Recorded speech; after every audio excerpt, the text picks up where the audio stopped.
Good evening friends, எல்லோரும் எப்படி இருக்கீங்க? நல்லா இருக்கீங்களா?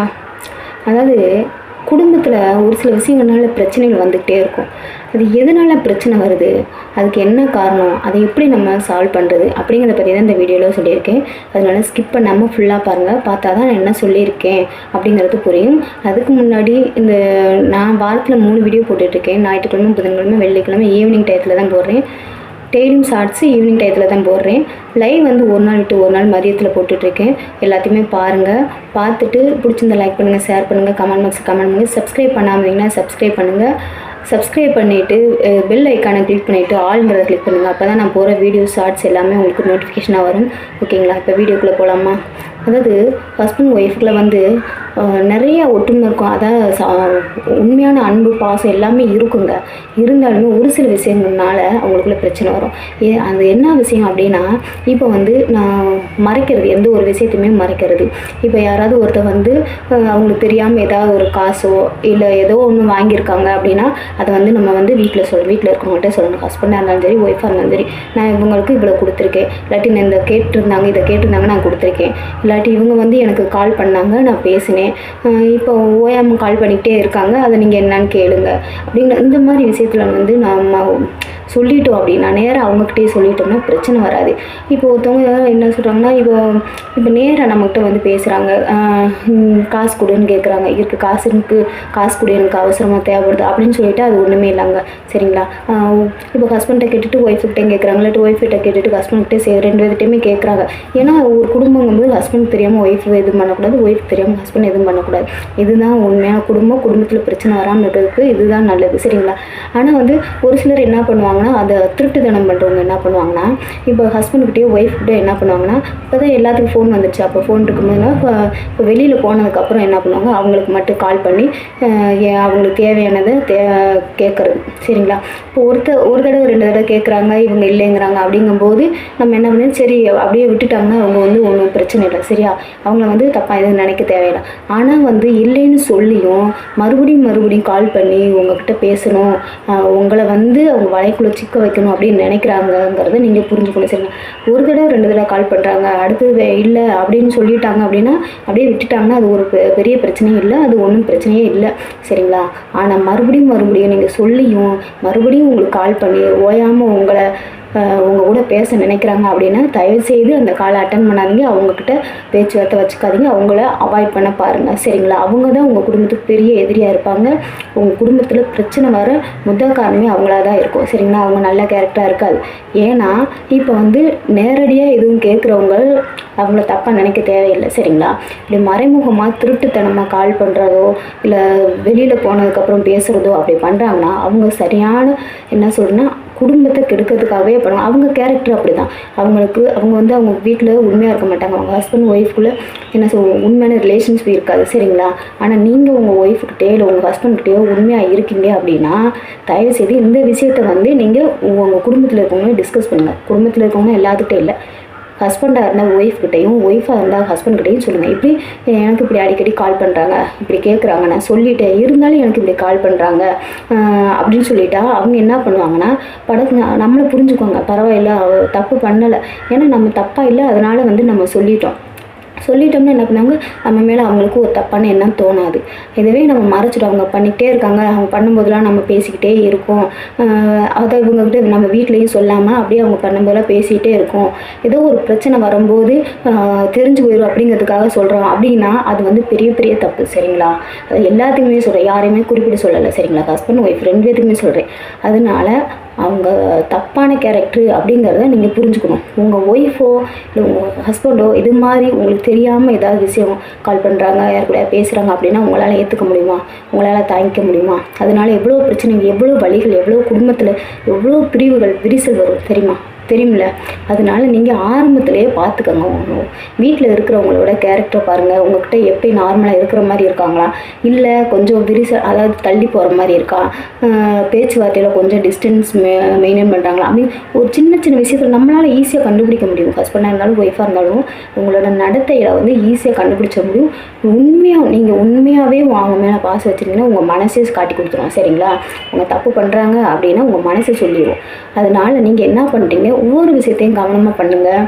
யாராவது உங்களுக்கு நேராக பேசுகிறாங்க, நேராக கேட்குறாங்க, நேராக சொல்கிறாங்கன்னா அவங்க எந்த ஒரு தப்பும் இல்லை, அவங்க மேலே தப்பு இல்லை, அவங்கள நம்பலாம். சரிங்களா?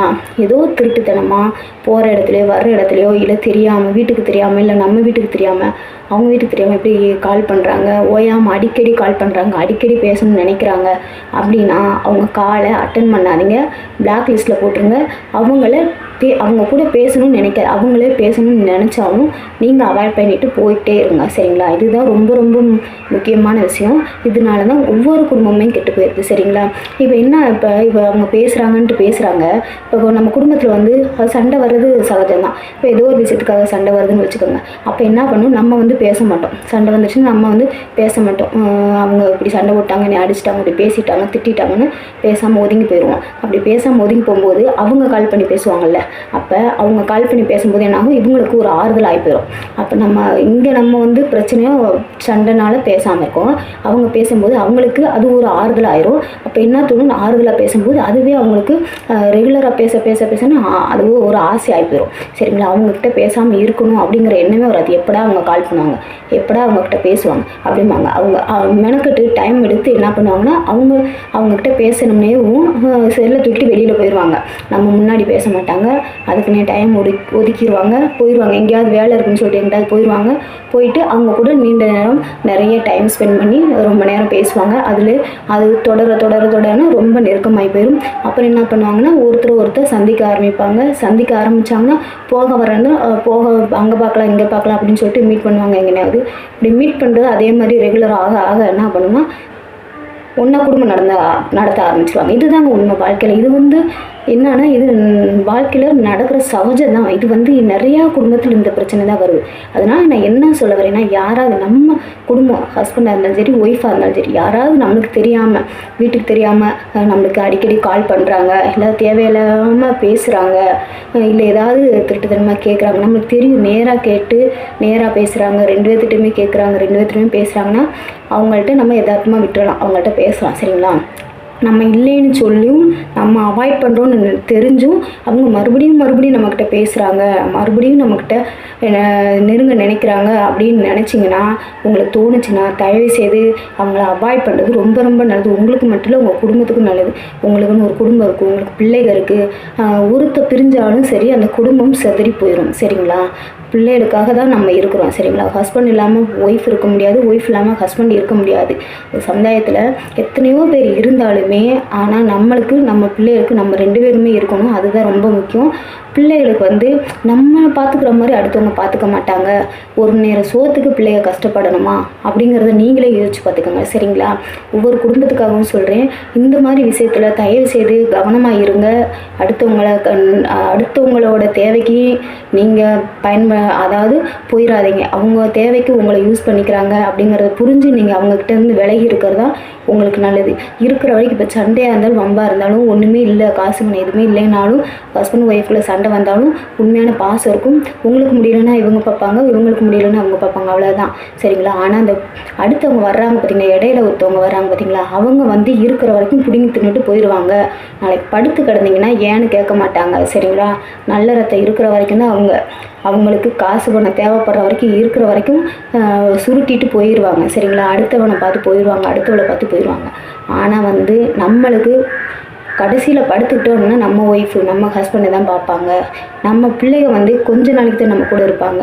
ஏன்னா அவங்களுக்கும் ஒரு டைம் வந்துடுச்சு, மேரேஜ் ஆகிடுச்சு, லைஃப்னு அவங்களும் போயிடுவாங்க. சரிங்களா? அதனால் ஹஸ்பண்ட் ஒய்ஃப் எப்பயுமே ஒருத்தர் புரிஞ்சு விட்டு கொடுத்து சந்தோஷமாக இருங்க. உங்களுக்குள்ள பிரச்சனை வந்தாலும் நீங்களே சால்வ் பண்ணிக்கோங்க.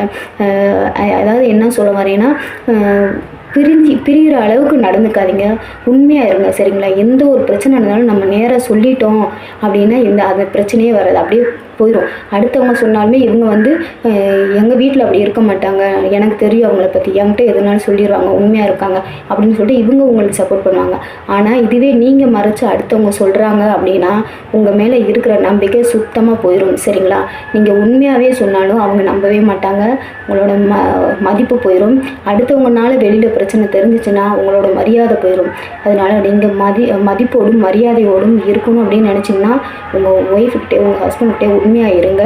அடுத்தவங்கள அவாய்ட் பண்ணுங்கள், அடுத்தவங்ககிட்ட பேசுகிறத. சரிங்களா?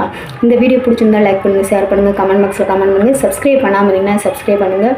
ஓகேங்களா? Thank you friends.